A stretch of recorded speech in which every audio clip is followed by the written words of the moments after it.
puppet гэдгийг зүгээр махчлаад орчуулах юм бол бит хүүхэлдэл гэсэн үг юм бэл. Тэгээд puppet movie болоод ирэхээр бит хүүхэлдэйн кино, уран сайхны кино гэсэн үг. Өөрөөр хэлбэл манад бол яг puppet хэлбэрээр хийгдсэн stop motion кинонууд бол зөндөө байсан л да. Одоо бид нэр мэдэх эрх цагаан шиг, шаазан зааны үлгэр, өвгөн арслан 2 бид нар ч дандаа нөгөө гараараа хийсэн Google-тэй нэг. Гэтэ нөгөө секундэд 25 фрейм байдаг. Тэрийг ингээд хөдөлгөөл ингэж тэгж л хийжсэн болохоос биш. Манай энэ киноны онцлог нь болохоор тэр хүүхэлдэйг жүжигчд тоглуулад ингээд өөр хэлбэл яг амьд динамик хөдөлгөөнтэйгээр ингэж хийгдсэн. Анхны тэгээ Азаас бол 2 дахь юм билээ. Тийм тэгээд ер нь бол яг зүгээр кино гэж урлаг үүссэн цагаас хойш яг ингээд тэр хүүхэлдэйгээ хөдөлгөж яг энэ хүүхэлдэйг ингээд биечлэн айгүй наривчлалтай ингэж хийсэн.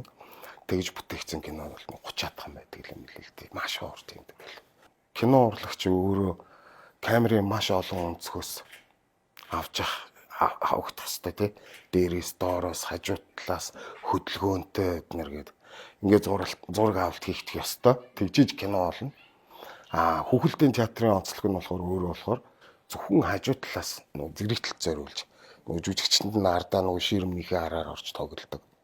Бүгд яг юм окоф шиг юм завсар гаргаж байгаа. Тэгээд яг тэр завсраа хүүхэлдэйгээ тоглуулаад тэгээд нөгөө өнцөг тавилт зураг авалтын тэр нөгөө нэг цоорхоо янз бүрийн бүх зүйлийг юм бол пост продакшн гэр маа тансаг фильм ажилласан. Зөвхөн зураг авалтын ажилд нийт 85 мэргэжлийн уран бүтээлч ажилласан. Тийм зөвхөн жүжигч ингээд дотроо нөгөө зөндөө олон хэсэг хуваагдж байгаа юм л да. Тайз анги тий тэр нөгөө орчин бүрдүүлдэг хүүхэлдэйн урлаач юм анги дөрүүдээ хийдэг хүүхэлдэйн тоглуулагчд нөгөө жүжиглүүлдэг.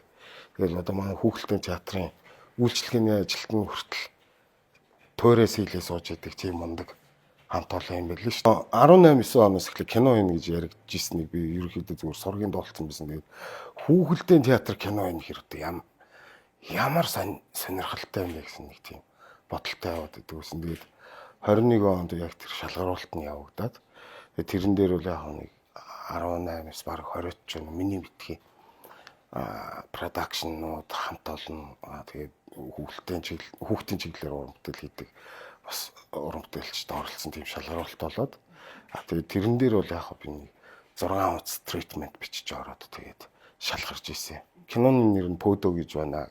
Пөдө бол баруун аймагуудад сарлын тоглог Пөдө нэргээд хэлтийм байл нэршил. За тэгээд дээрэс нь гол дүрэн сарлын тоглол байна. Тэгээд эсрэг дөрүүдэд нэрээ дөрүүдийн нэг бас тодорхой 3-4 дүрийг заагаад өгсөн. Тэгээд эдгээрийг үйл явдалд оролцуулсан байх хэвээр. Тэгээд хоёрдугаарт нь болохоор тэр чинь 21 он гэхэр нөгөө 100 жилийн өмнө ард явсгал ялж исэн. Тэгэхээр тэр хувьсгалын ойтой тохиолдуулаад тэр хувьсгалтай холбоотой үйл явдал бас энэ кинон дээр 2 дугаар шугамд нь өрнөх хэвээр эднэр гэсэн юм шаардлагууд тавьсан байсан. Ер нь бол кино зургийн нэг юм кадр тавилт болгон сорилт байсан. Анхудаа иж үзэж байгаа юм чинь өмнө нь байсан бол одоо наадах тэгдэйн гэдэг юм.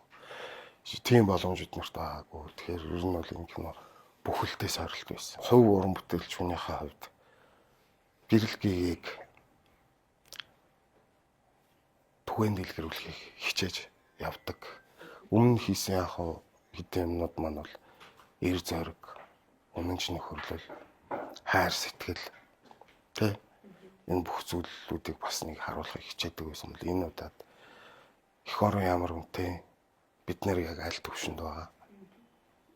Тэгээ яах ёстой гэсэн энэ гурван асуултыг үзэгчд олоод харчвал тэндээс.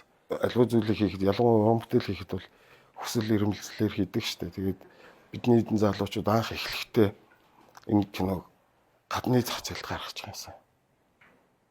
Хоорондоо бүр ингэ ярилцаж энэ ажлыг эхэлж исэн байхгүй. Тэр хүсэл маань бол одоо яг хэвээрээ шатаж явж байгаа.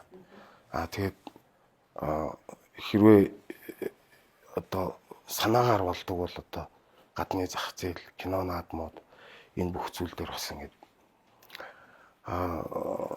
яг кино урлагийн салбартай холбоотой урлагийн төрийн бас байгууллагууд энэ киног манаас гоё дэмжиж өгөөсэй гэж чин сэтгэлээсээ хүсэж байгаа.